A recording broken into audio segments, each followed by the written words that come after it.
இன்னைக்கு நம்ம எதை பத்தி பார்க்க போறோம்னா, அதாவது நன்மையை தீமையை பத்தி பார்க்க போறோம். எதை பத்தி?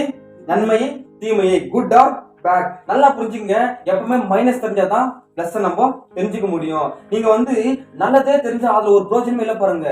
கெட்டதை தெரிஞ்சுக்கணும். கெட்டது எதனால வருது, எதனால பாவம் உங்களுக்கு தேடி வருது, இந்த பாவம் நம்மள இதனாலதான் நம்ம என்ன பண்றோம், நம்ம நித்திய ஜீவனுக்குள்ள போக மாட்டோம்னு சொல்லிட்டு நம்ம தெரிஞ்சுக்கணும் பாருங்க. நம்ம வேதத்துல ஏசாயா 45ஆம் அதிகாரம் 7ஆம் வசனத்துல, ஒளியை படைத்து இருளையும் உண்டாக்கினேன், சமாதானத்தை படைத்து தீங்கையும் உண்டாக்கினேன். ஆண்டு எதை படைச்சாரு? ஒளிய படைச்சாரு. ரெண்டாவது இருளையும் படைச்சாரு. நல்லா புரிஞ்சுக்குங்க. அவர் ஒளிய படைச்சாரு. அப்போ ஆதியாகமம் 1ஆம் அவர் முதலாவது படிச்சது வெளிச்சத்தை என்ன பண்ணாருன்னா இருளையும் படைச்சாரு. அப்போ வெளிச்சத்தை இருள் வெவ்வேறாக பிரிச்சாராம். அந்த வெளிச்சம் தான் இயேசு கிறிஸ்து. அந்த வெளிச்சம் தான் இயேசு கிறிஸ்து. ரெண்டாவது இருள் யாருன்னா பிசாசு. பிசாசு எதுக்காக படைச்சாருன்னா அவர் தீங்கு நாளுக்காக படைச்சாரு. ஏன்னா செஸ்ஸிகேம் மாடிக்கிறீங்க தானே, செஸ்ஸிகேம்ல ஆப்பனண்ட்டும் ஒரே மாதிரி தான் இருக்கும். வெள்ளி ஒரே மாதிரி தான் இருக்கும், கருப்பும் ஒரே மாதிரி தான் இருக்கும். அப்படின்னா என்ன, ரெண்டு பேர் டீமும் வெயிட்டா தான் இருக்கணும். அதே போல தேவன் அவனுக்கு ஈக்குவலா தான் படைச்சாரு பாருங்க. 100% அவர் காடா இருந்தாரு, 100% அவரு மனுஷனா இருந்தாரு. அப்ப அவருக்கு ஈக்குவலா தான் படைச்சாரு. ஏன்னா அப்பதான் அவர் யாரும் காமிக்க முடியும். சும்மா டம்மி பீஸ்க்கு நம்ம மோத முடியுமா? நம்மளுக்கு ஆப்பனண்டா நம்ம எதிர்க்கவே முடியாதுன்னு நம்ம மோதினா தான் ஒரு எத்தே இருக்குது பாருங்க. பிரச்சனையே வரலாம், நம்மளால ஒண்ணுமே இல்லை பாருங்க. பிரச்சனை நல்லது. அப்பதான் நம்மளால யுத்தத்தை செய்ய முடியும். அப்பதான் என்ன பண்ண முடியும், ஜெயிக்க முடியும் பாருங்க. ஏசப்பா கிட்ட போயிட்டு நீங்க ஏன் வெளிச்சத்தை படிச்சீங்க, இருளியா படிச்சு கேட்க முடியுமா? படைப்பாளி அவர் தான். புரியுதுங்க சொல்றது? அவ பாருங்க, யோவான் 3ஆம் அதிகாரம் 20ஆம் வசனத்தை சொல்லுது, பொல்லாங்கு செய்கிறவன் எவனும் ஒளியை பகைக்கிறான். பொல்லாங்கு செய்ய யார் பகைக்கிறானா? நீங்க ஒளியை பகைக்கிறீங்களா? நீங்க இல்ல, நீங்க தேவனோட பிள்ளை, நீங்க பகைக்க மாட்டீங்க. அப்ப ஒளி யார் பகைப்பாங்க? பொல்லாங்கு செய்கிறவன். அப்ப ஒளி யாரு? தேவனோட பிள்ளையா நீங்க தான் ஒளி. நீங்க இந்த உலகத்துக்கு ஒளின்னு சொன்னாரா இல்லீங்களா? நீங்க பரிசுத்தமா வாழ்றீங்க, நீங்க கர்த்தருடைய பிள்ளை. அப்ப பாவம் செய்யறவன், துன்மார்க்கமா இருக்கிறவன், தேவனோட வார்த்தைக்கு கீழ்ப்படியாதவன் தான் யார் பகைக்கிறான்? ஒரு நீதிமான பகைக்கிறான், ஒரு ஒளியை பகைக்கிறான். அவ பாருங்க, பொல்லாங்க செய்கிறவன் ஒளியை பகைக்கிறான், தன் கிரியைகள் காணப்படாதபடிக்கு ஒளி இடத்தில் வரான். நல்லா வச்சு பாருங்க. டூப்ளிகேட் கிட்ட, டம்மி பீசன் கிட்ட தான் போவாங்க சில பேர். நீதிமான கிட்ட போவாங்களா? ஆக எலியா கிட்ட போவானா? மீகாயா கிட்ட போவானா? யாருக்கிட்ட போவான்? டம்மி பேசிக்கிட்டு தான் போவான். அதே போல நீங்க யாருன்னு பைபிள் சொல்லுது, ஆண்டவர் சொல்றாரு பழைய ஏற்பாடுல, யாருன்னா ஒருத்தருக்கு குஷ்டரோகம் வந்துச்சுன்னா நீங்க என்ன பண்ணனா, அது சரியாயிடுச்சுன்னா நீங்க யாருகிட்ட காமிக்கணுமா? ஆசிரியர்கிட்ட காமிக்கணுமா? எதுக்கு ஆசிரியர்கிட்ட அவன் செக் பண்ணுவான், உனக்கு அந்த குஷ்டரோகம் சரியாயிடுச்சா? சரி, ஓகே, சரியா இல்லையா, மறுபடியும் பாலியத்துக்கு வெளியேறு. சரியாயிடுச்சா? கர்த்தருக்கு உண்டான பலி செலுத்திட்டு என்ன பண்ணு, அதை போயிடு. பைபிள்ல ஒரு காரியம் இருக்குது. ஆண்டவர் ஒருத்தர் சுகப்படுத்துறாரு. சுகப்படுத்தின உடனே இப்போ ஆண்டவர் சொல்றாரு, நீ யாருக்கிட்ட சொல்லாது, என்ன பண்ணாத, ஆனாலும் நீ என்ன பண்ணு, ஆசிரியர்கிட்ட போய் உன்னை காமிச்சிட்டு மோஸ்ட் உனக்கு கட்டளை காணிக்க என்ன பண்ணு, ஆண்டு உங்க வாழ்க்கை அற்புதம் செஞ்சா நீங்க காணிக்க கொடுக்கலாம். தெரியுமா உங்களுக்கு? டாக்டர் உங்களுக்கு ஹீலிங், உங்களை ட்ரீட்மெண்ட் கொடுக்குற, மாத்திரை காசு கொடுக்குறீங்களா இல்லையா? அவ தேவன் கொடுக்கணுமா இல்லையா? இது ஏசப்பா தான் சொல்லுது. இன்னைக்கு கெட்டவங்களா இருக்கிறவங்க, பேடா இருக்கிறவங்க நீதிமான் கிட்ட போக மாட்டான். ஏன் தெரியுமா? அவன் கரெக்டா சொல்லுவான். அவன் தோற்றத்தின்படி தீர்ப்பு செய்ய மாட்டான். அவன் நீதிபடி தான் என்ன பண்ணுவான், தீர்ப்பு செய்வான். 1 தெசலோனிக்கேயர் 5ஆம் அதிகாரம் 5ஆம் வசனம் சொல்லுது, வெளிச்சத்தின் பிள்ளை நாம். நம்மள யாரோட பிள்ளையா? நீங்க வெளிச்சத்தின் பிள்ளை. ஏன்னா பாவம் சரி எங்க இருப்பான், திருட எங்க இருப்பான், இருட்டதான் இருப்பான். நீங்க வெளிச்சத்தின் பிள்ளை. நீங்க மத்தவங்க வெளிச்சமா இருக்கிறீங்க. உங்களால மத்தவங்க ஒரு நன்மை இருக்குது, உங்களால சீசஸ் இருக்குது, உங்களால இயேசு பத்தி சொல்லணும், உங்களால ஒரு ரட்சிப்பு இருக்குது. நீங்க ஏன் இருளா இருக்கிறீங்க? நீங்க வெளிச்சத்தின் பிள்ளையா இருக்கணும். மத்தவங்களுக்கு முன்மாதிரியா இருக்கணும், மத்தவங்களுக்கு எடுத்துக்காட்டா இருக்கணும், மத்தவங்க வாழ்க்கையை மாற்றக்கூடியவர்களா நீங்க என்ன பண்ணணும், இருக்கணும். நம்ம இருளா இருக்க கூடாதுங்க. இருளுன்றது பாவம். தேவன் இருள் வாசம் செய்கிறது இல்லை. அவர் சூரியனுக்குள்ள வெளிச்சத்துக்குள்ள வாசம் செய்கிறவராக இருக்கிறார் பாருங்க. ஆதியாகமம் 1:4 சொல்லுது, வெளிச்சத்தையும் இயேசு இருளையும் பிரிக்கிறார், நீதிமானையும் துன்மார்க்கையும் ஆண்டவர் என்ன பண்றாராம், பிரிக்கிறார். துன்மார்க்கரோடு நீங்க தொடர்பு கொண்டீங்கன்னா, பாவம் செய்கிறவரோடு நீங்க தொடர்பு கொண்டீங்கன்னா கர்த்தர் உங்க கூட இருக்க மாட்டார். அவர் ஒயின் ஷாப்ல இருப்பாரா? இருக்க மாட்டார். சினிமா தேட்டர்ல இருப்பாரா? வெட்டி கதை பேசுற இடத்துல இருப்பாரா? அவர் வேதத்தை வசனத்தை பேசுறவங்க தான் என்ன பண்ணாரு, இருப்பாரு. அப்போ ஆண்டவர் பிரிச்சாருன்னா கலப்படம் ஆகக்கூடாது பாருங்க. நம்ம எச்சரிக்கையா இருக்கணும். நம்ம துன்மார்க்கோட நீதிமானோட நம்ம என்ன பண்ணக்கூடாது, பரிசுத்தவான்களோடு சேருங்க. நாங்க எப்பவுமே நானும் உங்க சதீஷ் பாஸ்டரும் பிரவீன் பிரதர் எல்லாம் ஈஸ்ட் கிட்ட இருக்கட்டும், காக்ஸ்டோல இருக்கட்டும், எங்க போனாலும் இயேசு பத்தி பேசினே இருப்போம் பாருங்க. அதுல கொஞ்சம் நான் தான் ஜாஸ்தி பேசுவேன், ஏன்னா வாய் சும்மாவே இருக்காது. அதாவது இயேசு வீணா வார்த்தையில பேச மாட்டேன், இயேசுவை பத்தி தான் பேசுவோம் பாருங்க. வசனம் இப்படி சொல்லுது, வார்த்தை இப்படி சொல்லுது, இது ஏன் இப்படி சொல்லிச்சு. அப்போ சதீஷ் பிரதரும் அவர் பேசுவாரு, பிரவீன் பிரதர் பேசுவாரு. ரோட்ல போறவங்க எங்களையே பார்ப்பாங்க பாருங்க. என்ன அப்போ சில பேர் போன் நம்பர் எல்லாம் கொடுத்துட்டு போயிருக்காங்க. நான் ஏன் இதை சொல்றேன்னா, ஒரு தேவோட பிள்ளை தேவோட வார்த்தை தானே பேசணும். வீணான வார்த்தை பேசுற ஒரு பிரோஜனமே இல்லை. நம்ம தேவோட வார்த்தை பேசும்போது அதுதான் நம்மளுக்கு நித்திய ஜீவனா இருக்குது பாருங்க. வெளிச்சம் இருக்குது, இருள் இருக்குது. வெள்ளை இருக்குது, ஓ கருப்புனா கேவலம். கருப்புனா கேவலமா? எனக்கு கருப்பு கலர் ரொம்ப பிடிக்கும். எனக்கு பிளாக் ரொம்ப பிடிக்கும். எனக்கு வந்து பாருங்க வண்டி கூட எனக்கு பிளாக் ரெட் இருக்குது, ஆனா பிளாக் பிடிக்கும். நான் ட்ரெஸ் வாங்கினாலும் பிளாக் தான். அப்புறம் எனக்கு எதுவா இருந்தாலும் எனக்கு பிளாக் கலர் இருந்தா தான் எனக்கு ரொம்ப பிடிக்கும் பாருங்க. ஏன்னா கருப்பும் வெள்ளையும் ஜஸ்ட் கலர் தான், அழகு இல்லை. அழகுன்றது எங்க இருக்குது? மூஞ்சிலையா? மனசுல இருக்குது இல்லையா? அந்த அழகுல தான் அது அன்பு, தாழ்மை, பொறுமை, மன்னிக்கிற குணம், சகிக்கிற தன்மை, விட்டு கொடுக்கிற தன்மை, புரிஞ்சுக்கிறது, இதுதான் உண்மையான அழகு. வெள்ளையோ இல்ல கருப்போ அழகு இல்லை. புரியுதுங்களா சொல்றது? அப்போ நம்ம யாரையும் பார்த்து ஜட்ஜ்மெண்ட் பண்ணணும். வெள்ளையா இருக்கிறவன் அவன் நல்லவன்பா, கருப்பா இருக்கிறவன் ரொம்ப கெட்டவன் பாரு, கருப்பா இருக்கிறான். வெளிச்சமா இருக்கிற வேலைக்கு போறோம், இருள் அப்ப இருள் வந்து சொல்லிட்டு வேலைக்கு போறோமா? தூங்குறோமா இல்லையா? அப்ப நம்ம தூங்குனா இருள் வேணுமா இல்லையா? வெளிச்சிருக்கும் போது நம்ம தூக்கம் வருமா? இருளாதான் தூக்கம் வரும். அப்ப இருள படைச்சாரா இல்லையா? அப்ப கருப்பு நம்மளுக்கு நல்லதுதான். அப்ப நீங்க சில பேர் வந்து ராங்கான கருப்பு வச்சியோ இல்ல தோற்றத்தை வச்சியோ இல்ல நிறத்தை வச்சியோ அவங்க ஜட்ஜ்மெண்ட் பண்றாங்க பாருங்க. அவங்கள பார்த்து சொல்றேன், கருப்பா இருக்கிறவங்க காக்காவா? ஓ அப்ப கருப்பா இருக்கிறவங்க காக்கானா அப்ப வெள்ளையா இருக்கிறவங்க வெள்ளை பண்ணி தானே? கரெக்டா இல்லையா? வெள்ளையா இருக்கிற யாரு? வெள்ளை பண்ணி தானே. அப்போ வந்து ஒல்லியா இருக்கிறவ ஓனானா, குண்டா இருக்கிறவங்க யானை தானே? ஆமாவே இல்லையா? குண்டா இருக்கிறவங்க யானை, உள்ளமா இருக்கிறவன் தவுக்கலன்னா உயரமா இருக்கிற ஒட்டகச்சிங்க தானே. அப்போ நல்லா பாருங்க, உங்களை பார்த்து நான் சொல்றேன், 1 தீமோத்தேயு 4:4 சொல்லுது, தேவன் படைத்ததெல்லாம் நன்றா இருக்குதான். தேவன் படைத்தல எப்படி இருக்குது? அந்த படைப்புல விசேஷித்தமானவங்க நீங்க தான். நீங்க நன்றா இருக்கிறீங்க, நீங்க அழகா இருக்கிறீங்கக்கா, நீங்க அழகா இருக்கிறீங்கக்கா. புரியுதுங்களா? நீங்க எல்லாமே அழகா தான் இருக்கிறீங்க. நீங்க தேவனுடைய பிள்ளை பாருங்க. தேவன் படைத்ததெல்லாம் நன்றா இருக்குது, யாரும் ஜட்ஜ்மெண்ட் பண்ணக்கூடாது. சில நேரத்துல நம்ம கூட ஏதோ விளையாட்டுக்கா நான் யோசிக்கிறேன், சில நேரத்துல விளையாட்டா சொல்லிருக்குமே ரொம்ப வருத்தப்படுறேன் பாருங்க. பாருங்க ஆதியாகமம் 1:26 சொல்றாரு, தமது சாயலாகவும் தமது ரூபத்தின்படியும் மனுஷனை உண்டாக்குனா. யாரை போல படைச்சாரு? அவரை போல கண்ணு, அவரை போல மூக்கு, அவரை போல வாய், அவரை போல உடம்பு படைச்சாரு. நம்ம யாரையும் நியாயத்திற்கு இருக்க கூடாது, நம்ம தேவனோட படைப்பா இருக்கிறோம். நம்மளுக்கு அவரை விட விசேஷமா நம்ம படைக்கல, மிருகத்தை போல படைக்கல பாருங்க. நம்மள அவரை போலதான் படைச்சாரு. யாரையும் பார்த்து கலரை பார்த்தோ இல்ல உடம்பு பார்த்தோ இல்ல தோற்றத்தை பார்த்தோ யாரும் கேலி செய்யாதுங்க, பரியாசம் செய்யாதுங்க. கர்த்தர் கணக்கேப்பாரு. தேவனுடைய சிருஷ்டிப்பை நீங்க கேவலப்படுத்துறீங்க, நீங்க தேவனுடைய சிருஷ்டிப்பை நீங்க அவமானப்படுத்துறீங்க. யாரையும் பார்த்தாலும் சொல்லிடாது. அழகே இல்லைனாலும் பரவாயில்ல, அழகா இருக்குன்னு சொல்லுங்க, ரொம்ப நல்லது.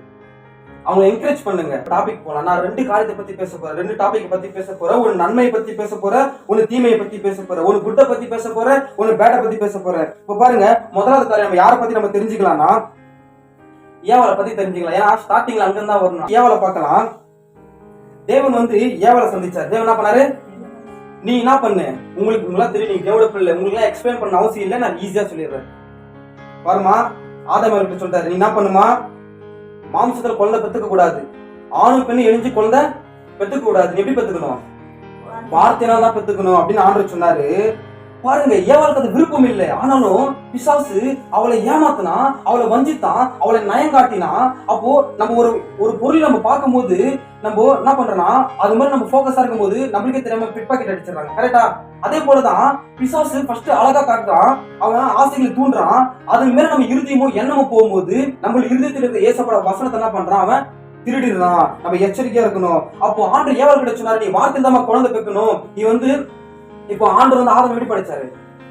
ஆதாமே உண்டாக்குனாரு, உண்டானா இல்லைங்களா? ஏவாளே உண்டாக்குன்னு சொன்னாங்க இல்லையா? அப்போ ஆதாமுக்கு ஏவாளுக்கு அப்பமாவே இல்ல, ஏன்னா தேவன் அப்பமா இருந்தாரு, வார்த்தையில தானே படைச்சாரு. அப்போ ஏவாள் எப்படி குழந்தை பெற்றிருக்கணும்? வார்த்தையில தான் குழந்தை பெற்றிருக்கணும். ஆனா பிசாசுடைய வார்த்தை கேட்டு இவன் என்ன பண்ணானா, மாம்சத்தின் படி ஆணு பெண்ணு இணைஞ்சு ரத்தத்தினால குழந்தை பெற்றான். அதனாலதான் தேவன் கோவம் வந்துருச்சு. புரியுதுங்களா சொல்றது? புசிப்புக்கு நல்லது, பார்வைக்கு இன்பமும் புத்தியை தெரிவிக்கிறதுமா இருக்குது. தேவன் அதனாலதான் ஏதேன் தோட்டத்துக்கு துரத்தினார். தேவன் ஏவாளுக்கு அப்படி சொல்லவே இல்லை பாருங்க. அதாவது நம்ம தேவனோட வார்த்தை விட்டுட்டு உலக ஞானத்தையும் உலக அறிவையும் உலக காரியங்களையும் நம்ம தெரிஞ்சு கொண்டா நிச்சயமா அதுல மரணம் உண்டு. காயினும் ஆபேலும் மரிச்சு போனாங்க, ஏன்னா அவங்க மாம்சத்துல பிறந்தாங்க பாருங்க, ஜீவன் போயிடுச்சு. இப்ப 2வது மரியாதையும் தேவன் சந்திச்சாரு. இப்ப அதே தேவன் தான் யார் சந்திக்கிறாருன்னா மரியாதை சந்திக்கிறாரு. மரியாதை சந்திச்சு இந்த மரியாளுக்கும் யோசேப்புக்கு என்கேஜ்மெண்ட் ஆயிடுச்சு. இப்போ மரியாளுக்கு யோசேப்புக்கு என்கேஜ்மெண்ட் ஆயிட்ட பிறகு இப்ப ஆண்டவர் என்ன சொல்றாருன்னா, மரியாளே நீ வாழ்கின்றாரு, உனக்குள்ள பரிசுத்தாவில நிழலிடும். நீ என்ன பண்ண போற, மாம்சத்தின் படி உனக்கு என்கேஜ்மெண்ட் ஆயிடுச்சுதான், கல்யாணம் பண்ணி மாம்சத்தில் குழந்தை பெற்றுக்க கூடாது, நீ எதில் பெற்றுக்கணும், வார்த்தையில பெற்றுக்கணும் அப்படின்னு சொல்லும்போது மரியாள் வந்து சொல்லுங்க அப்படின்னு கேட்டாங்க. இல்ல, நீங்க அதை படிச்சு பாருங்க, லூக்கா 1:30 இருக்கும். அப்போ 1:31-34 இருக்கும் லூக்கால. அதற்கு மரியாள் தேவதூதனை நோக்கி, இது எப்படி ஆகும்? நான் புருஷனை அறியேனே அப்படின்றா. அப்ப இங்கிலீஷ் என்ன சொல்லுதுன்னா, Mary asked the angel, but how can this happen? I am a virgin. நான் ஒரு கன்னி பெண்ணு. அப்போ கன்னி பெண்ணுனா மரியாளுக்கு தெரியுது, புருஷனுடைய உதவி இல்லாம என்னால குழந்தை பெற்றுக்க முடியாது, அது இம்பாசிபிள். ஒரு பெண்ணு 18 வயசு ஆனாலும் 30 வயசு ஆனாலும் 60 வயசு ஆனாலும் குழந்தை பெற்றுக்க முடியாது, ஏன்னா ஆணோட கூட சேரணும். அப்ப அதே போல இதுதான் மரியாள் தேவ தூதர்கிட்ட கேக்குறாங்க பாருங்க. இப்போ தேவ தூதன் சொல்றாரு, பரமா பரிசுத்த ஆவி உனக்குள்ள நிழலிடும், அவர் உனக்குள்ள பெரியவரா இருப்பான்னு சொன்ன உடனே இப்போ ஏசாயா தீர்க்கதரிசி சொன்னது என்ன பண்றா, நினைச்சு பாக்குறா, அந்த பெண் நான் தான் சொல்லிட்டு. பாருங்க, மரியாள் குழந்தையை வார்த்தையால் பெற்றெடுத்தார். ஒரு பெண்ணுக்குள்ள கர்ப்பப்பை இருக்கும், அந்த கர்ப்பப்பையில பெண்ணுக்குள்ள இருக்கிற அந்த கர்ப்பப்பை இருக்கும் பாத்தீங்களா, அந்த கர்ப்பப்பை ஒரு முட்டை இடும், புரியுதுங்களா? அப்போ அந்த ஆணுடைய பிளட் அந்த கர்ப்பப்பைக்குள்ள போகும்போது குழந்தை அதுக்குள்ள உருவாகும். பெண்ணுக்குள்ள இருக்கிற அந்த கர்ப்பப்பை ரத்தத்தினால உண்டானது, சதையினால் உண்டானது. ஆணுக்குள்ள இருக்கிற அந்த பிளட்டும் ரத்தத்தினால மாம்சத்தினால தான் அந்த பிளட் உண்டானது, அந்த பிளட்னால தான் சரீரமே உண்டானது. இயேசு கிறிஸ்து அப்படி பிறக்கல. அப்படி பிறந்திருந்தாருன்னா அவர் பாவி. இயேசு கிறிஸ்து பாவி. ஒருவேளை மரியாளோட கர்ப்பப்பையிலையும் தேவனுடைய வார்த்தை இருந்துச்சுனாலும் இயேசு கிறிஸ்து பாவி தான். அப்போ மரியாளுடைய வயிற்றுல கர்ப்பப்பைய உருவாக்குனாரு. புரியுதுங்களா சொல்றது? இப்போ 5 அப்பத்து 2 மீன் எடுத்தாரா இல்லைங்களா, எப்படி அது உருவாச்சு? வார்த்தையால தான் உருவாச்சு. அதே போலதான் மரியாள் வயிற்றுல எல்லா பெண்களுக்கும் கர்ப்பப்பை இருக்கும், அது அவங்களுக்குள்ளே உருவாகும். புரியுதுங்களா? அப்போ மரியாள் வயிற்றுல இருக்கிற அந்த கர்ப்பப்பை எப்படி உருவாச்சுன்னா தேவனோட வார்த்தையினால உருவாச்சு. அந்த கர்ப்பப்பைக்குள்ள பரிசுத்த ஆவி என்ன பண்ணி நிழலிடுச்சு, அந்த வார்த்தையா தான் என்ன பண்ணாரு, ஜீவித்தாரு. அப்ப இயேசு கிறிஸ்து ரத்தத்துக்கு பிறக்கல, அவர் தேவனுடைய சித்தத்துக்கு தான் என்ன பண்ணாரு, பிறந்தாரு. ஏவாள் வார்த்தையில பெற்றெடுக்கணும், அவன் மாம்சத்துல பெற்றெடுத்தா செத்து போனா, மரியாள் என்ன பண்ணா, வார்த்தையில தான் பண்ணா பெற்றெடுத்தா பாருங்க. ஆனாலும் மரியாளுக்கு மாம்சத்தின் பிரகாரம் என்ன பண்ணிச்சு, குழந்தை என்ன பண்ணாங்க, பிறந்தாங்க. பாருங்க, ஏவாள் ஆதாம் துணியோடு என்ன பண்ணா குழந்தை பெத்துக்கனா, மரியாள் யோசேப்போட துணை இல்லாம குழந்தை பெத்துக்கனா. பாருங்க, புரியுதுங்களா நான் சொல்றது? நல்லா புரிஞ்சுங்க. மரியாள் இயேசு கிறிஸ்துவ வயிற்றுல 10 மாசம் சுமந்தாங்க. கரெக்டா? 10 மாசம் சுமந்தாங்க. அவள் பாக்கியவதி என்றால், நம்ம உயிர் உள்ள நாள நம்ம இறுதியில் சுமக்கிறோமே, அவளை விட நம்ம தான் பாக்கியவான். 10 மாசத்துல சுமந்தாங்க, நம்ம காலப்புறம் நம்ம இறுதியில் நம்ம சுமக்கிறோமே, நம்ம தான் பாக்கியவானா இருக்கிறோம். 2வது ஆதாம் பத்தி நம்ம பார்க்கலாம். பாருங்க, இந்த ஆதாம் மனைவி பேச்சு கேட்டு என்ன பண்ணானா பாவம் செய்தான். யார் பேச்சு கேட்டு? மனைவி பேச்சு கேட்டு. ஓகேங்களா? மனைவி பேச்சு கேட்கலாமா, கேட்க கூடாதா? கேட்கலாம், மனைவி பேச்சு கேட்கலாம். ஆனால் மனைவிக்கு நம்ம என்ன பண்ணக்கூடாது, அடிமையா இருக்கக்கூடாது. ஏன்னா வேதம் அதான் சொல்லுது, புருஷர்களே உங்கள் மனைவிடத்தில் அன்பு கூறுங்கள் வேதம் சொல்லுது. கரெக்டுங்களா? புருஷர்களே உங்க மனைவிடத்தில் அன்பு கூறுங்கள் சொல்லுது. புருஷர்களே உங்க மனைவிக்கு கீழ்படிங்க என்ன சொல்லுதா? படிச்சிருங்களா? அந்த வசனம் தான் அனுப்பிச்சு விட்டேன். பிரதர் படிச்சுக்கிறாரு, அவர் இல்ல. அப்போ மனைவிகளும் புருஷன் கீழ்படின்னு சொல்லுது. கரெக்டுங்களா? அப்ப என்னன்னா மனைவி பேச்சை கேட்கலாம், ஆனா மனைவிக்கு அடிமையா இருக்கக்கூடாது. புரியுங்களா சொல்றது? மனைவி பேச்சு கேட்கலாம், மனைவி எங்க இது பண்ணுங்க அது பண்ணுங்க சொன்னா கேட்கலாம், மனைவிக்கு அடிமையா இருக்கக்கூடாது. இந்த ஆதாம் பாருங்க, இவன் தேவனுடைய புத்திரா இருந்து மனைவி பேச்சு கேட்டு பாவம் செய்தான். ஆனால் யோபு மனைவி பேச்சு கேட்டு பாவம் செய்யல. ஆதாம் மனைவிக்கு கீழ்ப்படிந்தான், யோபு மனைவிக்கு கீழ்ப்படியவில்லை. ஆதாம் ஏவாளும் இரட்டிப்பான சாபத்தை பெற்றுக் கொண்டார்கள், யோபு இரட்டிப்பான ஆசீர்வாதத்தை பெற்றுக் கொண்டான். காரணம் மனைவி பேச்சு கேட்டதுனால. ஹல்லேலூயா. அவ பாருங்க, சிம்சோன் தன் காதலியோட பேச்சை கேட்டு, தன் கேர்ள் ஃபிரெண்ட பேச்சை கேட்டு 7 தரிசனத்தை என்ன பண்ணா, இழந்து போனான். ஆனால் யோசேப்போ போர்த்திபோருடைய வார்த்தையை கேட்டு அவன் பரிசுத்தத்தை பாதுகாத்துக் கொண்டான். பாருங்க, அவட வார்த்தை கீழ்ப்படியாம யோசேப் என்ன பண்ணா, பரிசுத்தத்தை பாதுகாத்துக் கொண்டான். எவ்வளவு பேர் நான் சொல்றது புரியுது? ஆகாப் யோசேப்போட பேச்சை கேட்டு தீர்க்கதரிசி என்ன பண்ணா, கொலை செஞ்ச. யார் பேச்சு கேட்டு? யோசேப்போட பேச்சை கேட்டு. ஆனால் தாவீது தன் மனைவி பேச்சை கேட்காம கர்த்தருக்காக இன்னொரு நடனம் ஆடினான், இன்னும் இறங்கி டான்ஸ் ஆடினான். புரியுதுங்களா சொல்றது? அப்போ மனைவி பேச்சு கேட்க கூடாதுன்னு சொல்ல, சில கெட்ட மனைவி இருக்கிறாங்க, சில பேடான மனைவி இருக்கிறாங்க பாருங்க, அவங்களோட ஆலோசனை தான் என்ன பண்ணக்கூடாது, கேட்க கூடாது. உங்களை பார்த்து சொல்றேன், அதாவது இன்னைக்கு நிறைய ஊழியக்காரர்கள்லாம் மனைவிக்கு அடிமையா இருக்கிறாங்க பாருங்க. மனைவிக்கு அதாவது தேவன் அப்படி சொல்லல, தேவன் அப்படி சொல்லவே இல்லை பாருங்க. ஒரு குழந்தைக்கு தலை யாருன்னா ஒரு அம்மா, ஒரு குழந்தைக்கு தலை யாரு, ஒரு மனைவிக்கு தலை யாரா புருஷன், ஒரு புருஷனுக்கு தலையாரு இயேசு கிறிஸ்து. ஒரு மனைவிக்கு நம்மளுக்கு தலை இல்லைன்னா நம்ம முன்ன தானே. ஒரு மனைவிக்கு தன் புருஷன் தலை இல்லைன்னா, புருஷன் அவனை அதிகாரப்படுத்தலன்னா, புருஷன் அவனை கட்டுப்பாடு நடத்தலன்னா, அந்த மனைவி அவன் முண்டமா தான் இருக்கிறா, அவள் தேவனோட வார்த்தையை அவள் மீறா பாருங்க. ஒரு மனைவி தன் புருஷனை தலையாக ஏற்றுக்கொள்ளணும், புருஷன் தான் ஆளுகை செய்யணும், புருஷன் இடத்துல தான் ஆண்டு கத்துக்கணும் என்ன பண்ணாரு சொன்னாரு. ஸ்திரீகளுக்கு அவர் எங்கேயுமே உத்தரவு கொடுக்கறது இல்ல, ஸ்திரீகளுக்கு அதிகாரத்தை கொடுக்கறது வேதமே சொல்லுது பாருங்க. அதிகாரம் பண்ணுவோம், உபதேசம் பண்ணுவோம், பிரசங்கம் பண்ணுவோம், உத்தரவே கொடுக்கறது இல்ல. எனக்கு தலையாரு இயேசு கிறிஸ்து. இயேசு கிறிஸ்து எனக்கு தலையா இல்லைன்னா நான் முண்டமா இருக்கிறேன். தேவனோட வார்த்தை என்ன சொல்லுதோ அதன்படிதான் நடக்கணும் பாருங்க. ஆனா வேதம் சொல்லுது ஆண் ஒன்றும் இல்லை பெண் ஒன்றும் இல்லை, இருவரும் ஒரே மாம்சம் தான்.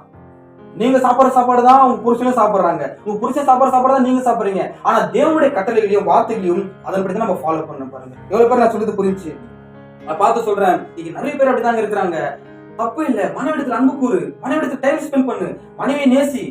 அவர் உனக்காக கொடுக்கப்பட்டால. பைபிள் சொல்லுது உன் தகப்பனையும் உன் தாயை விட்டு நீ யாரோட இருப்ப? மனைவியோட இருப்ப. நான் சொல்ற காரியத்தை நீங்க என்ன பண்ணுங்க. சில பேர் நீங்க எப்படி புரிஞ்சுங்க தெரியல, மனைவி வெறுக்கிறதோ பெண்கள் மேல வெறுப்போ இல்ல. புரியுதுங்களா சொல்றது? ஏன்னா பெண்கள்லாம் நம்மளுக்கு ரொம்ப இம்பார்ட்டன்ட். ஏன்னா தேவன் வந்து பாதி ஆணாகவும் பாதி பெண்ணாகவும் தான் இருக்கிறாரு. இப்போ ஆதாமுக்குள்ள அதாவது தேவனுடைய தன்மை இருக்குதா, இயேசு கிறிஸ்து தன்மை இருக்குது. அப்போ ஏவருக்குள்ள யாரோட தன்மை? அப்போ தேவனோட தன்மை தான் இருக்குது. அப்போ தேவன் வந்து பாதி ஆணாகவும் பாதி பெண்ணாகவும் இருக்காரு. ரெண்டு பேரும் ஒரே சமம் தான். ஆனா தேவனோட வார்த்தைப்படி கீழ்படிஞ்சு தான் ஆகணும். புரியுதுங்களா சொல்றது? ஆனா நீங்க நிறைய பேர் இருக்கிறாங்க பாருங்க, மனைவிக்கு அடிமையா இருக்கிற சில விசுவாசிகளா இருக்கட்டும், சில ஊழியம் பண்றவங்களா இருக்கட்டும், சில பாஸ்டா இருக்கட்டும், இப்படிப்பட்ட நான் அடியோட வெறுக்கிறேன் பாருங்க. இப்படிப்பட்ட நான் அவங்களாம் வந்து கேவலம் தான் சொல்லுவேன் நான், இல்லைங்களா? வேதம் அப்படி சொல்லுது பாருங்க. அதாவது ஆக கூட பாருங்க, தன் மனைவிடத்துல என்ன பண்ணான்? தன்னை விற்று போட்டான். தன் மனைவிடத்துல விற்று போட்டான் பாருங்க. இவனை போல ஒரு கேவலமானவன் இல்லைன்னு சொல்லிட்டு யாருமே வேதமே சொல்லுது. மனைவிடத்துல விற்று போட்ட ஆக போல ஒரு கேவலமானவன் இல்லவே இல்லை. அதாவது எது இருந்தாலும் மனைவி பேச்சு கேட்டுதான் என்ன பண்ணுவான்? புத்தி உள்ள ஸ்திரீ தன் வீட்டை கட்டுறான். புத்தி உள்ள ஸ்திரீ என்ன பண்றான்? வீட்டை கட்டுறான். அப்போ ஆண்டு வந்து உங்களுக்கு வீடை கட்டுறதுக்கு வச்சிருக்காரு. குடும்பத்தை நடத்துங்க, பசங்களை ஸ்டாண்ட் பண்ணுங்க, பசங்களை உருவாக்குங்க. உங்க ஹஸ்பண்டுக்கு எங்க இப்படி இருக்குதுங்க, அப்படி இருக்குதுங்க, இப்படி பண்ணலாங்க, ஆலோசனை தப்பே இல்லை. ஆலோசனை சொல்லுங்க, தப்பே இல்லை.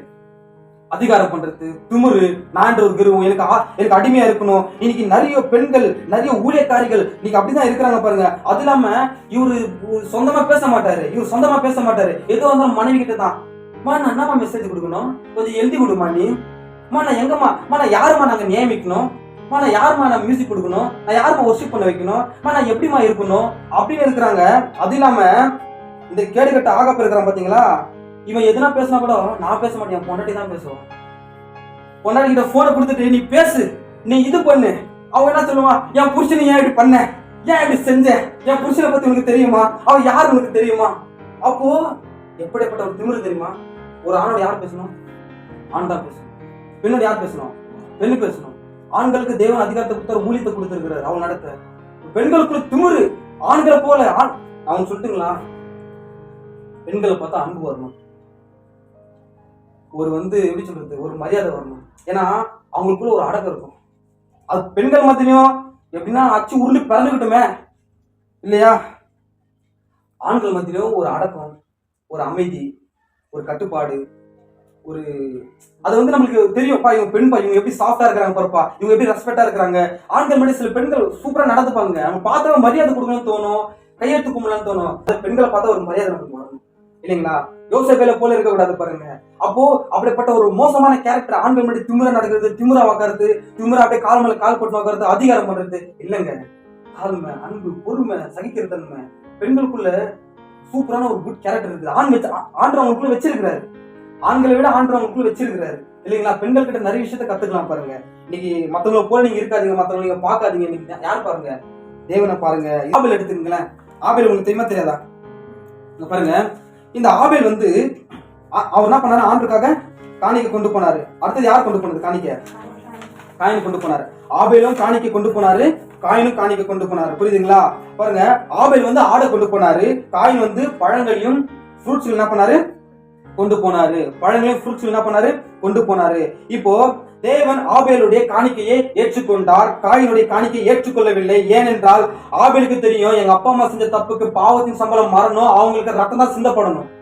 ஆனா இந்த காயினுக்கு தெரியல. ஏன்னா இவன் பொல்லாங்கினால் உண்டாயிருக்கிறான் பாருங்க. பேதுரு சொல்லுது, இவன் பேதுரு சொல்லுது, இவன் பொல்லாங்கனால் உண்டாயிருக்கிறான். இந்த காயின் ஒரு ஸ்தாபனமா இருக்கிறான். இந்த காயின் எப்படி இருக்கிறான்?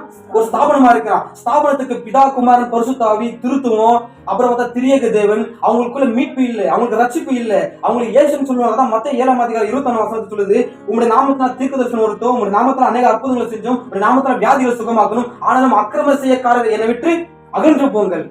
ஏன் அப்படி சொன்னார்னா, என் நாமத்தில் எல்லாமே சொன்ன, என் நாமத்தை நீ ஞானஸ்தானம் எடுத்தியா? என் நாமத்தை நீ விசுவாசிச்சா ஆண்டு கேட்பாரு. காயின் வந்து ஒரு ஸ்தாபனத்துக்கு அடையாளமா இருக்குதான். காயின் உலக ஞானத்தை கொண்டு போனா, உலக அறிவை கொண்டு போனா. இன்னைக்கு உங்களை பார்த்து சொல்றேன், உங்களை நீங்க தாழ்த்துங்க. உங்களை நீங்க தாழ்த்துங்க. ஏசப்பா கிட்ட, ஆண்டவரே எங்க அப்பா அம்மாவோட அறிவோ, எங்க அப்பா அம்மாவோட டேலண்டோ, என் பலமோ, எதுவுமே இல்லாண்டவர், உங்களுடைய கிருபையில தான் நான் வாழலாண்டவரே. நான் இங்க பிரசங்கம் பண்றேன்னா என் திறமையினாலே, எங்க அப்பா அம்மாவுடைய டேலண்ட்னாலே இல்ல, அது தேவனுடைய கிருபையினால நான் பிரசங்கம் பண்ணி கொண்டு இருக்கிறேன். அப்போ அந்த வார்த்தை பாருங்க, அந்த வார்த்தை ஜீவனா இருக்குது. இது பரலோகத்திலிருந்து இறங்கி வந்த வார்த்தை. நம்ம தேவனோட வார்த்தை பேசும்போது தேவன் தான் இறங்கி என்ன பண்ணோம். அன்னைக்கு சிம்சோனுக்குள்ள எப்படி 1000 பேரை சாகடிக்க இறங்கினாரோ அதே போல நம்ம மத்தியில அவர் இறங்குவார், வார்த்தை பேசுறாங்க. அப்போ நம்ம என்ன பண்ணோம், ஆபேல போல இருக்கணும் பாருங்க, காயினை போல இருக்கக்கூடாது. தேவனுக்கு என்ன பிடிக்குமோ அதை பண்ணுங்களேன். ஏசப்பாக்க பாருங்க, நீங்க கொடுக்குற காணிக்க அவர் பிரியப்படுறதே இல்லை பாருங்க.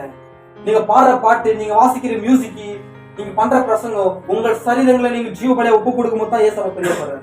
ஒரு சரீரத்துல நீங்க ஜீவ பலியா உங்களை நீங்க ஒப்பு கொடுக்கணும். ஜீவ பலியா ஒப்பு கொடுக்காம நான் காணி கொடுக்குறேன், நான் பழங்களை கொடுக்குறேன், நான் பாட்டு பாடுறேன், நான் இப்படி பண்றேன், ஆண்டவர் ஏத்துக்கொள்ளவே மாட்டாரு பாருங்க. அல்லேலூயா. எவ்வளவு பேர் சொல்றது புரியுது? ஆமென். தோஷி அவனுக்கு புரியுதா? கீழ்ப்படுத்துக்கு தாழ்மைக்கு என்ன வித்தியாசம் தெரியுமா?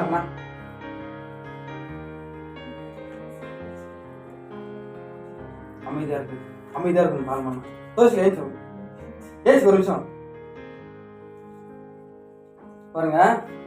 இப்ப இந்த பாப்பா இருக்குது பாத்தீங்களா, கீழ்ப்படுதலுக்கும் தாழ்மைக்கு என்ன வித்தியாசம்னா, நான் இந்த பாப்பா கிட்ட சொல்றேன், பாப்பா அங்க இருக்கிற ஒரு பொருள் எடுத்துனான்னு சொல்றேன். இந்த பாப்பா அப்படியே போய் செஞ்சிச்சுன்னா இதுக்கு பேர் தான் கீழ்ப்படிதல். புரியுதுங்களா?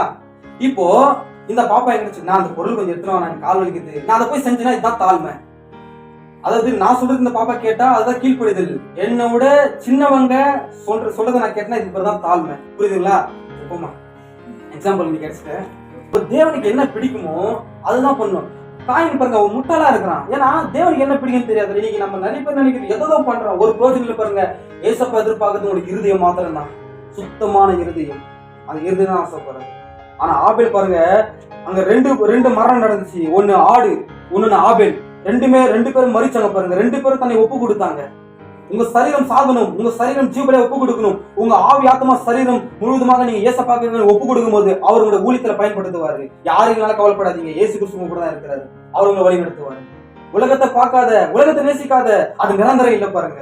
ஏசப்பா வந்து உலகத்தோடு இல்ல, அவர் உங்களோடு தான் இருக்கிறாரு பாருங்க. ஒரு ஊழியக்காரர் இருந்தாரு. அந்த ஊழியக்காரர் வந்து பாருங்க, அவர் வந்து கர்த்தருக்காக, அதாவது கர்த்தர் வந்து அந்த ஊழியக்காரரை தெரிந்து கொண்டாரு. அந்த ஊழியக்காரன் ஆண்டு என்ன பண்ணாரு, அபிஷேகம் பண்ணாரு. அந்த ஊழியக்காரன் தெரியல, அந்த ஊழியக்காரன் மிகப்பெரிய பாவம் செஞ்சான் பாருங்க. ஆண்டு வந்து ஒரு காலத்துல அடிச்சு உடைச்சு அந்த ஊழியக்காரனை கொண்டு வந்துட்டாரு. இப்ப அந்த ஊழியக்காரன் மேல ஒரு குற்றச்சாட்டு வைக்கிறாங்க. இந்த ஊழியக்காரன் எப்பவுமே எங்களை குறை சொல்றான், எங்களை குத்தி காத்தி பேசுறான், இந்த ஊழியக்காரன் எங்களை பார்த்து பொறாமப்படுறான், எங்களை பிடிக்கலாம்னு நினைக்கிறான்.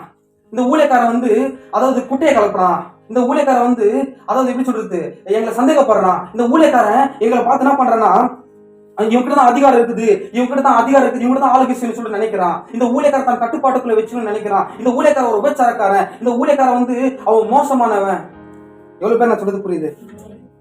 அப்ப பாருங்க, இந்த ஊழியக்காரங்கிட்ட அன்பு இல்ல, இவங்கிட்ட தாழ்மை இல்ல, இவங்கிட்ட மன்னிப்பு இல்ல, இவன் சொல்றதான் சட்டம், இவன் தன்னை தானே பெருமைப்படுத்திக்கிறான், இவன் தன்னை தானே உயர்த்திக்கிறான், இவங்க தான் எல்லாமே தெரிஞ்சுன்னு காட்டிக்கிறான் அப்படின்னு சொல்லிட்டு அந்த ஊழியக்காரன் சொன்னாங்க பாருங்க. அந்த ஊழியக்காரனை குற்றப்படுத்தினாங்க.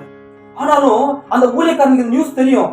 இதை தெரிஞ்சு அந்த ஊழியக்காரன் என்ன பண்ணாங்க, தேவனுடைய சமூகத்துல போனா, ஆண்டவரே நீங்க தான் என்ன அழைச்சிங்களா, நீங்க தானே அழைச்சிங்களா, எனக்கு ஏன் இந்த பேர் வருது? ஆனாலும் அந்த ஊழியக்காரரை ஆண்டவர் பயன்படுத்தினாரு. அந்த ஊழியக்காரனை ஆண்டவர் உயர்த்தினாரு. அந்த ஊழியக்காரனை ஆண்டவர் ஆசீர்வதிச்சாரு.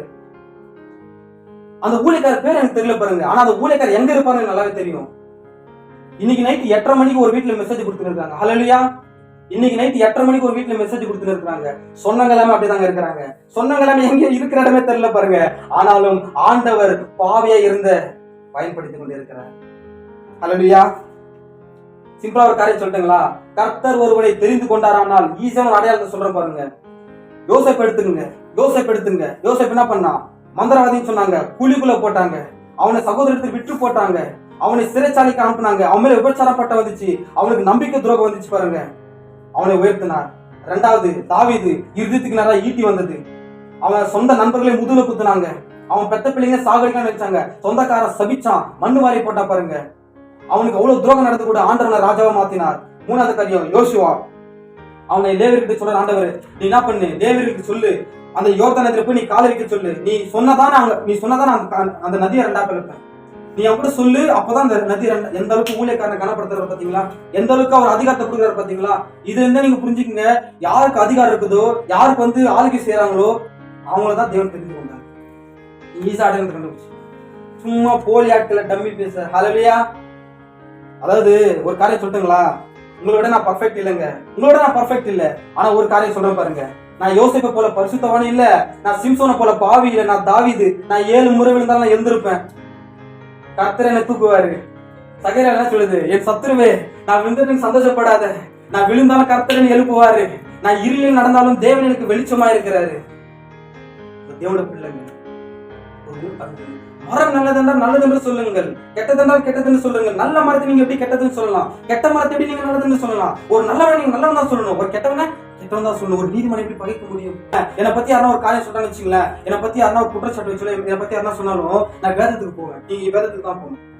உங்க மேல யாரா மிஸ்டேக் சொன்னாலும், உங்க மேல நான் குற்றச்சாட்டு வச்சாலும், உங்க மேல நான் பழி சுமத்தினாலும், உங்களை யாரா விரோதமா பண்ணாலும் நீங்க எங்க போனோம்? நீங்க வேதத்துக்கு போறீங்களா? நீங்க யாருக்கிட்ட போறீங்க? பக்கத்து வீட்டுக்காரர்கிட்ட போறீங்க, ஓனர் கிட்ட போறீங்க, ஃப்ரெண்ட்ஸ் கிட்ட போறீங்க. அவனுக்கு ஒரு டீ வாங்கி கொடுத்துட்டு 2 மணி நேரம் 3 மணி நேரம் என்ன எப்படி சொன்னாங்க தெரியுமா, அவனுக்கு என்ன புரிஞ்சிக்கவே மாட்டாங்க, என்ன சந்தேகப்படுறாங்க, எங்க போனாலும் நான் ஆளை வச்சு பாக்குறாங்க, என்ன செட் பண்றாங்க. நான் இவ்வளவு நல்லது பண்ணிருப்பேன், நான் எவ்வளவு பார்த்திருப்பேன். கரெக்டா தோஷிகா பைபிள்ல தீர்க்கதரிசி ஒரு வாட்டி, ஆண்டவரே நீங்க தானே தெரிந்து கொண்டீங்களா, தீர்க்கதரிசி பிரணாம் நீங்க தானே தெரிந்து கொண்டீங்களா, அவருக்குள்ள சந்தேகம் எனக்குள்ள ஒரு சந்தேகம் வந்துச்சு. நீங்க தானே சூஸ் பண்ணீங்களா, நீங்க தானே தெரிந்து கொண்டீங்களா, ஏன் எனக்குள்ள குற்றச்சாட்டு, ஏன் எனக்குள்ள ஏன் அப்படின்னு கேட்கும்போது, இல்ல கர்த்தர் உங்களை தெரிந்து கொண்டார். ஏன்னா அவர் என்ன தெரிந்து கொண்டா இன்னும் நான் ஊழியம் பண்ணி கொண்டிருக்கிறேன் பாருங்க, இன்னும் நான் பயன்படுத்தி கொண்டிருக்கிறாரு. எனக்கு என்ன பண்ணாங்க, எனக்கு பார்த்து சிரிச்சாங்க, நோவை பார்த்து பரியாசம் பண்ணாங்க, மோசையை பார்த்து என்ன சொன்னாங்க, உன்னை நீ பெருமை பத்திக்கிற, உனக்கு தான் கர்த்தர் உனதான் அழைச்சா, நீ பெருமை பத்திக்கிறேன்னு சொன்னாங்க. ஆரோனை உன்னதான் அழைச்சாரா அப்படின்னாங்க.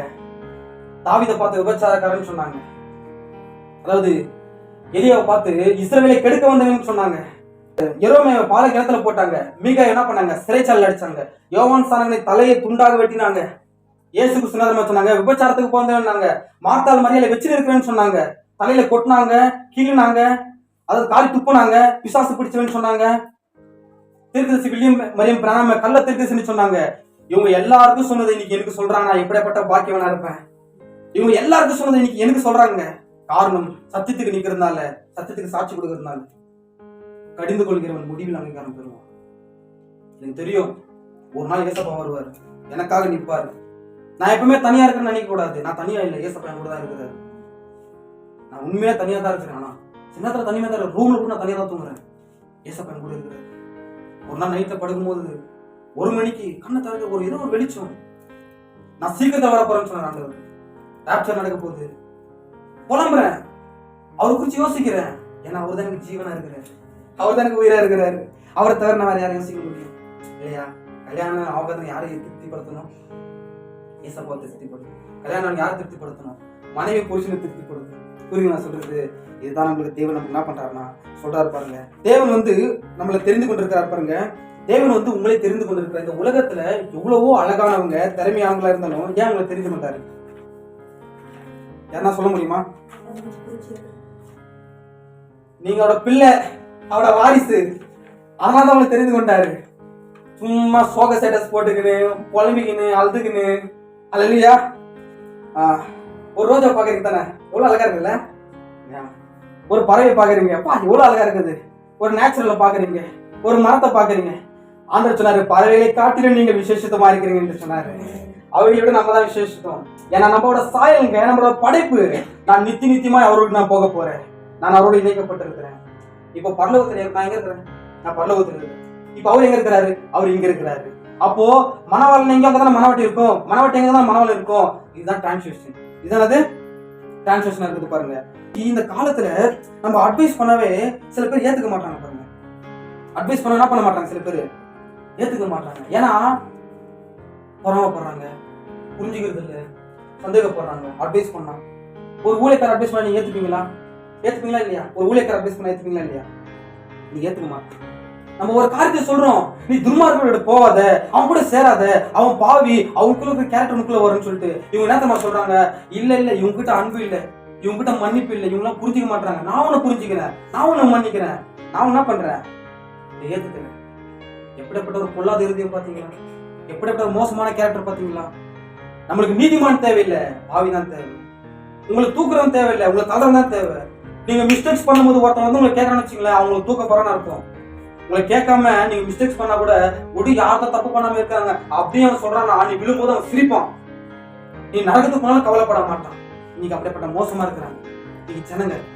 நல்லா பாருங்க, நம்ம ஒரு காரியத்தை சொல்லுவோம், இவங்கிட்ட பேசாத, இவங்கிட்ட சேராத, இங்க போகாதுன்னு சொல்லிட்டு மறுபடியும் அதான் செய்வாங்க. மறுபடியும் அவங்க தான் பேசுவாங்க பாருங்க. இந்த எலிசாக்கு ஒரு வேலைக்காரன் தான், நாகமான் வந்து அவனை சுகப்படுத்தினா பாருங்க. சுகப்படுத்திட்டு நாகமான் வந்து அவனுக்கு காணிக்கை கொடுக்குறாரு. காணிக்கை கொடுக்கும்போது எலிசா என்ன பண்ணல, வாங்கல. எலிசா வாங்கல, நீ வச்சுக்கப்பான்னு சொல்லிட்டாரு. சொன்ன உடனே இப்ப நாகமான் போயிட்டா பாருங்க. எலிசாவோட வேலைக்காரன் என்ன பண்ணா, ரகசியமா ஓடி போயிட்டு என்ன பண்ணா, எலிசா உங்க முன்னாடி கேட்கறதுக்கு கூச்சப்பட்டாரு, அதான் என்ன பண்ண காணிக்க கொடுங்க பாருங்க. இப்ப இந்த நியூஸ் வந்து எலிசாக்கு தெரிஞ்சிருச்சு. எப்படி தெரியும்? எலிசாக்கு எப்படி தெரியும்? யாரா வந்து காதல ஊதி விட்டாங்களா, சொன்னாங்களா? சில நேரத்துல நீங்க யோசிக்கிறீங்க, பா ஊழியக்காரர் பிரசங்கத்துல அடிக்கிறாரு, எனக்கு பிரசங்கத்துல பேசுறாரு, எப்படி அவன் ஆகாஷ் கரெக்டா கேட்கறான், எப்படி அவன் கரெக்டா நம்ம பண்ண மிஸ்டேக்ஸ் எப்படி எனக்கு தெரியும்? கர்த்தர் சொல்றாரு. நான் பசுத்தாய் பெற்றிருக்கிறேமா, நானு கர்த்தர் சொல்றாரு. புரிஞ்சுக்கணும், ஒரு தேவட ஊழியக்காரன் யாரும் புரிஞ்சுக்கணும். அதாவது சவுல் வந்து ஒரு மிஸ்டேக்ஸ் பண்ணான், சவுல் வந்து ஒரு பாவம் செஞ்சான். ஆண்டவர் வந்து இது தேவனுக்கு தெரியும். ஆனா சவுல் கிட்ட போய் பேசல, சாமுவேலுக்கு சொன்னார். சாமுவேல் சவுல் தன்னை கெடுத்துக்கினா, சொன்ன வார்த்தையை மீறல. சவுல் கிட்ட தான் ஆண்டவர் சொல்லணும். எதுக்கு சாமுவேல் கிட்ட சொன்னார்? ஏன்னா அவன் தான் தீர்க்கதரிசி. இப்ப எலிசாவோட வேலைக்காரர் தவறு செய்யும் போது அசிரிய ராஜா வந்து ஒரு திட்டம் போடுறான். இது எலிசாக்கு ஆண்டவர் பிக்சரை போல காமிக்கிறாரு. அப்போ வந்து எலிசாவோட வேலைக்காரர் தப்பு பண்ணது எலிசாக்கு பிக்சரை போல வந்துச்சு. இன்னைக்கு நம்ம முன்னாடி சரிங்க, நான் பண்றது இல்லை, நான் செய்யறது இல்லைன்னு சில பேர் சொல்றாங்க. சொல்லிட்டு மறுபடியும் போய் துன்மார்க்கோடு சேர்றாங்க, துன்மார்க்கோடு பழகுறாங்க, அவங்க கூட சாப்பிடுறாங்க. இது எப்படிப்பட்ட ஒரு மோசமான ஒரு இருதயமா இருக்கும். எதிரில் இருக்கிற எதிரி கூட நம்ம ஜெயிச்சிடலாம், ஆனா கூட இருக்கிற துரோகி ஜெயிக்க முடியாது. அவன் எப்ப என்ன பண்ணணும்னு தெரியாது. எதிரில் இருக்கிற எதிரி கூட நம்ம சண்டை போட்டுடலாம், அவங்க கிட்ட நம்ம மோதிடலாம். பக்கத்துல இருக்கிற துரோகி அவன் எப்ப என்ன பண்ணணும்னு தெரியாது பாருங்க. அப்போ இன்னைக்கு நிறைய பேர் அப்படிதான் இருக்கிறாங்க, ரொம்ப மோசமா இருக்கிறாங்க பாருங்க. நம்ம அப்படி இருக்க கூடாது. தேவனுக்கு தான் நம்ம நிக்கணும், தேவர் பக்கத்துல தான் நிக்கணும், பரிசுத்தவான்கள் பக்கத்துல தான் நிக்கணும், உண்மையா இருக்கிற பக்கத்துல தான் நிக்கணும். எப்பவுமே வந்து நம்ம கார்த்திக் பிரதர் வந்திருக்காரு இல்லைங்களா, கார்த்திக் பிரதர் வந்து 8 வருஷத்துக்கு முன்னாடி ஒரு வார்த்தை சொன்னாரு. அது அவரே மறந்துருக்காருன்னு தெரியல, நான் சொல்றேன்.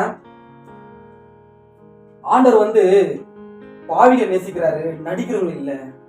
பாவிகளை மன்னிப்பாரு, ஆனா யார நடிக்கிறவங்களே இல்ல. நான் ஏன் இன்னும் ஞாபகம் வச்சுக்கிறேன் தெரியுமா? அது தேவனோட வார்த்தை. நான் எப்பவுமே அதை யோசிச்சு பார்ப்பேன். நான் இன்னும் அதை ஃபாலோ பண்றேன். நான் சதீஷ் பிரதருக்கு நான் சொன்னேன், அந்த வார்த்தை இன்ன வரைக்கும் எனக்கு ஞாபகம் இருக்குதுன்னா, நான் நடிக்க கூடாது, நான் பாவி, நான் நடிக்க மாட்டேன், நான் பாவி, மன்னிக்கிறாரு.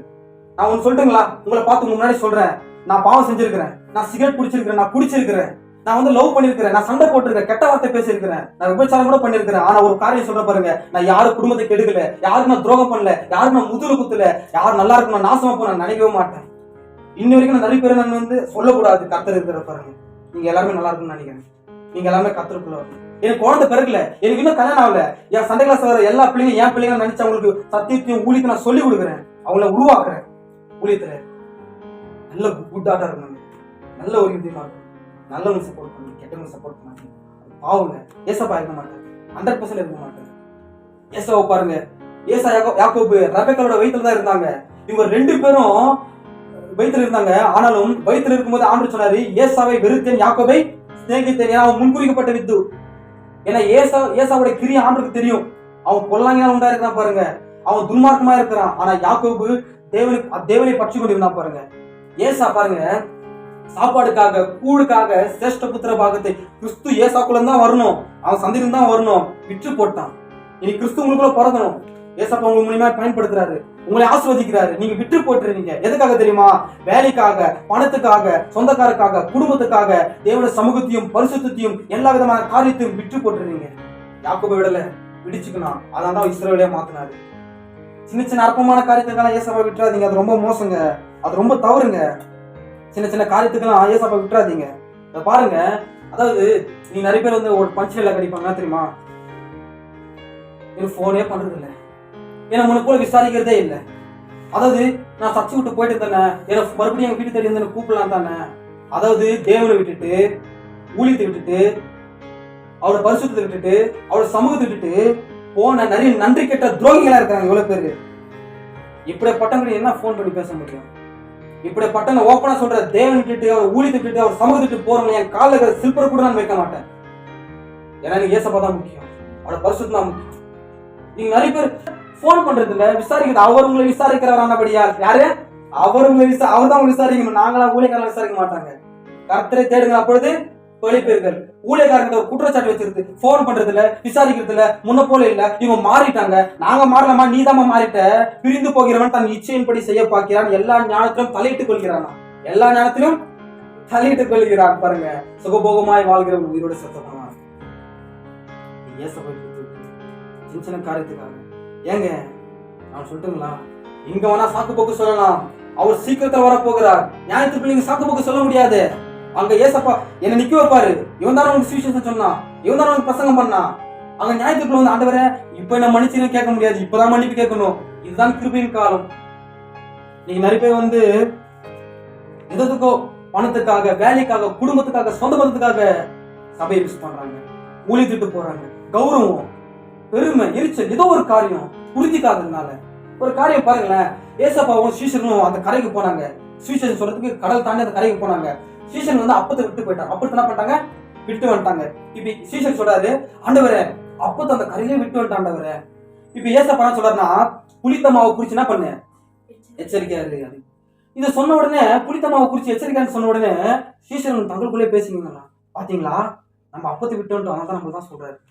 நம்ம அப்பத்தை விட்டு வந்துட்டோம், நம்ம தான் சொல்றாரு. அவர் சீஷன்ல சொன்னாரு, பரிசேயர்கள் சதுசேயர்கள் புளித்தமாவை குறிச்சு எச்சரிக்கையா இருங்க, கள்ள தீர்க்கதரிசி கள்ள உபதேசம் குறித்து என்ன பண்ணுங்க, எச்சரிக்கையா இருக்குன்னு சொன்னாரு.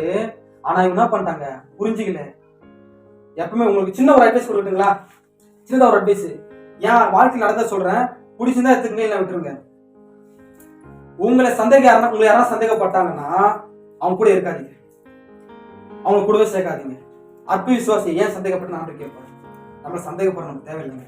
ரெண்டாவது, நீங்க என்ன பேசுறதுனே புரிஞ்சுக்காமங்க, நீங்க என்ன பேசுறதுன்னு அண்டர்ஸ்டாண்ட் பண்ணிக்காம இருக்கிறாங்க பாத்தீங்களா. நீங்க ஒரு வார்த்தை பேசுவீங்க, அது வேற மாதிரி புரிஞ்சுக்கின்னு வேற மாதிரி ஒரு அண்டர்ஸ்டாண்டிங் பண்ணிக்காம பாத்தீங்களா, அவங்க கூட இருக்காதீங்க. ஏன்னா நீங்க எது பேசணும் அவங்க மாத்தான் போய் சொல்லுவான், மாத்த வேற மாதிரி வேகம் அனுப்பணும். அவங்க கூட வச்சுக்காதீங்க, அவங்க கூட சேரவே சேராதீங்க. மூணாவது காரியம், உங்களை நம்பாதவங்க கூட வச்சுக்காதீங்க. உங்களை நம்பாதவங்க கூட வச்சுக்காதீங்க, அவங்க கூட சேராதீங்க. புரியுது நான் சொல்றது? ஏன்னா நீங்க சந்தோஷமா இருப்பீங்க. ஏன்னா வாழ்க்கையில இது நீங்க பண்ணீங்கன்னா நீங்க அவமானப்பட்டு தான் போய் பாருங்க. சவுல் இருக்கிறாரு, தாவீது இருக்கிறாரு. அதாவது சவுல் வந்து ஆண்டு சவுல் கிட்ட சொல்லிட்டாரு, சவுல அமெரிக்கிற ஒருத்தனை கூட விட எல்லாரும் சாகடிக்கணும், குழந்தையில இருந்து சிறு பிள்ளைங்க இருந்து எல்லாரும் என்ன பண்ணணும், சாகடிக்கணும்னு சொல்லிட்டாரு. சவுல் சாகடிச்சானா? சவுல் சாகடிக்கல, விட்டு வச்சுட்டான் பாருங்க.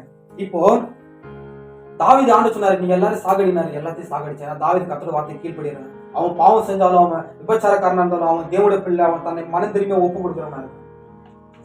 சவுல தாவீதை கம்பேர் பண்ணா சவுல் பெட்டர் தான். ஆனா தாவீதோட இருதயத்தை கேட்டதாசன் சொன்னாரு, ஏன்னா அவன் தன்னை ஒத்துக்கு நான் பாவிச்சு. நீங்க எப்படி இருக்கிறீங்க யோசிச்சு பாருங்க, நீங்க எப்படி இருக்கு யோசிச்சு பாருங்க. அத வேதம் சொல்லுது பாருங்க. சவுல் இருந்தாங்க, சவுல் ராஜா தான், தாவீது ராஜா தான். சவுலுக்கு அவன் பாவம் செஞ்சான், தாவீதும் பாவம் செஞ்சான். சவுலுக்கு வந்து சாமுவேல் சொன்னாரு, நீ பண்றது தப்புன்னு சொல்லிட்டு மறுபடியும் அந்த பாவத்தை செஞ்சான். மறுபடியும் என்ன பண்ண மிஸ்டேக் செஞ்சான். ஆனா தாவீதுக்கு நாத்தான்வேல் நீ செய்யறது தப்புன்னு சொன்ன உடனே தன்னை மாத்திக்கினா, தன்னை சரி செஞ்சுக்கினா. ஏன்னா கர்த்தருடைய பிள்ளை அவன், சரி செஞ்சுக்கினா. இப்போ சவுல் வந்து அவன் என்ன சொன்னா, நீங்க மறுபடியும் வாங்க, என்ன பண்ணுங்க, ஜனங்க முன்னாடி என்ன மேன்மைப்படுத்துங்க, என்ன மறுபடியும் அந்த பொசிஷனை கொடுங்க, என்ன மறுபடியும் உயர்த்துங்க, நான் தான் ராஜான்னு சொல்லுங்கன்னு சொல்லிட்டு சவுல் சொன்னா. ஆனா தாவீது, ஆண்டவரே எனக்கு இந்த பொசிஷன் வேண்டாம் ஆண்டவரே, எனக்கு இந்த மனிதர்கள் வேண்டாம், எனக்கு இந்த மேன்மை வேண்டாம், பரிசுத்தாவி மட்டும் வேணும் ஆண்டவரே. இப்படி சமூகத்துக்கு தள்ளிடாதீங்க, பரிசுத்தாவி நட்டு எடுத்துடாதீங்க. சமூகன்றது சர்ச்சை இருக்கிற ஒர்ஷிப் பண்றது, பிரசங்கம் பண்றது, மியூசிக் வாசிக்கிறது, இது சமூகம் இல்ல. அவர் இறுதித்துல ஒரு சமூகம் இருக்குது. அவர் இறுதித்துல நமக்கு ஒரு இடத்த வச்சு இருக்கிறாரு. நம்ம தப்பு பண்ணும்போது தள்ளி விட்டுருவாரு. நம்ம தப்பு பண்ணும்போது தள்ளி விட்டுருவாரு. அவர் இறுதியத்துல ஒரு சமூகம் இருக்குது.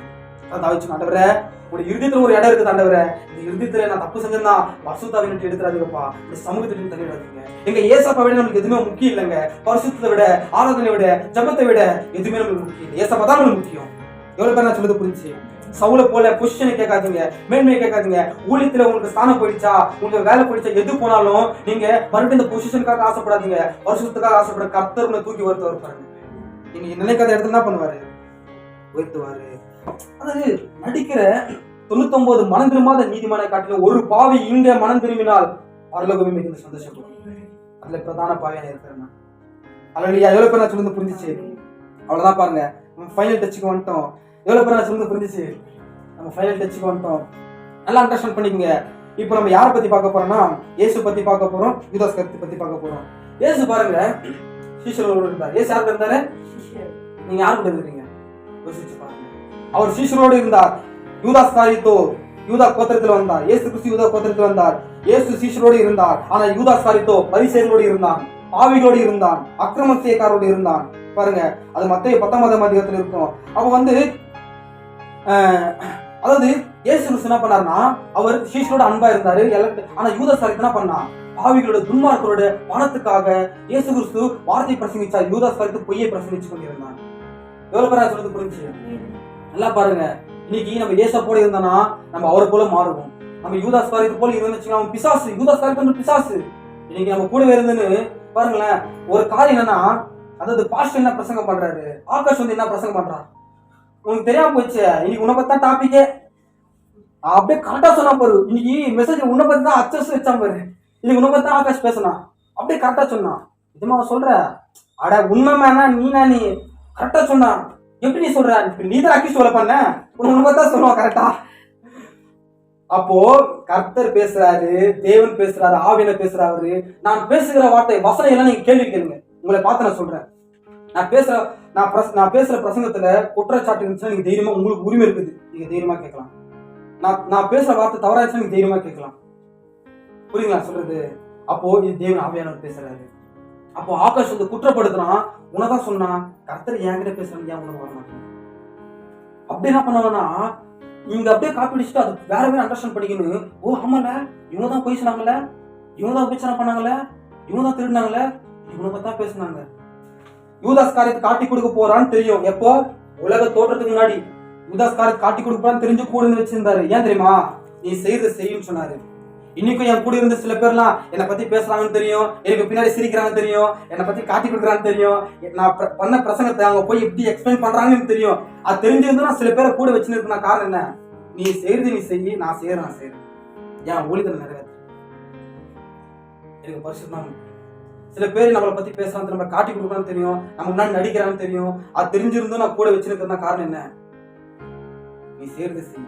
ஆனா ஒரே ஒரு காரியம் மாத்திரம் தெரியும், அநியாயம் செய்யறவன் அநியாயம் செய்யட்டும், பரிசுத்தமா இருக்கிறவன் பரிசுத்தமாகட்டும், நீதி உள்ளவன் நீதி செய்யட்டும், அசுத்தமா இருக்கணும் அசுத்தமாகட்டும். இதோ சீக்கிரத்தில் வருகிறேன், அவனவன் கிரிகளுக்கு தக்கதான பலன் என்னோடு கூட வருகிறது ஆண்டவர் சொன்னாரு. பாருங்க, அவன் மனதிரும்புங்க, தாழ்மையான ஒரு இது இருக்கணும். நாத்தான் மேல போல கபடமற்ற உத்தம சொன்னா இருக்கணும். பாவம் செய்யுங்க, கலையினப்படுங்க, கோவப்படுங்க, மன்னிப்பு கல்வி மன்னிக்கிறாரு. அடுத்தவங்களுக்கு கீழே தவறு நினைக்க கூடாது. அதுக்கு விதமா நம்ம பொய் சாட்சி சொல்லக்கூடாது. அத்தவங்க செய்யற தப்ப செஞ்சுன்னு சொல்லக்கூடாது. அத்தவங்க மேல ஒரு குற்றச்சாட்டு வைக்க கூடாது. அத்தவங்க எங்க போறாங்க, யாருக்கிட்ட சேட் பண்றாங்க, யாருக்கிட்ட பேசுறாங்க சந்தேகப்படக்கூடாது.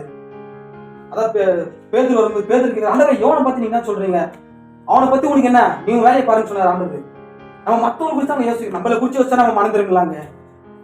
ஒரு மாசமா மத்தவங்க குறிச்சு யோசிக்கிறோம். மத்தவங்க எங்க போற, என்ன செய்யற, என்ன பாவம் செஞ்சா, யாரு பேசுறா, யாரு வச்சுன்னு இருக்கான், யாருக்கிட்ட கலப்படம் மாறான், நம்மளை குறிச்சு 1 hour நீங்க யோசிச்சு நீங்க முழங்கால் படி ஜெபம் பண்ணா ஒரே நிமிஷத்துல உங்க பாவத்தை பண்ணிக்கிறாங்க. நம்மளை குறிச்சு யோசிக்கிறது இல்ல. நான் எப்பவுமே என்ன குறிச்சு நான் என்ன குறிச்சு நான் உங்களை பார்த்து சொல்றேன். நீங்க உட்காந்துக்கிறீங்களா, நீங்க பண்ண மிஸ்டேக்ஸ் நான் கேட்க மாட்டேங்கிறேன். எல்லாரும் கேட்டுக்கிறேன், எல்லாரும் கேட்டிருக்கிறேன். அது வந்து உங்க மேல பொறாமையா இல்ல வெறுப்பா, உங்க மேல அன்பா? தேவன் எவனிடத்தில் அன்பு கூறாரோ அவனை கடிந்து கொண்டு சீச்சிக்கிறார். நீ ஜாக்கிரதை மனதிரும்பு. வெளிப்பட்டு அப்போ தேவன் வந்து ஒரு ஊழியக்காரன் தான் கடிந்து கொள்வார். அவரே பரலோகத்திலிருந்து இறங்கி வந்து உங்களை கடிந்து கொள்ள மாட்டாரு. நீ மனதிரும்புன்னு சொல்ல மாட்டாரு, இவன் பாவத்திலிருந்து மனதிரும்பு சொல்ல மாட்டாரு. ஒரு ஊழியக்காரன் என்ன பண்ணுவாரு, கடிஞ்சு கொள்வாரு.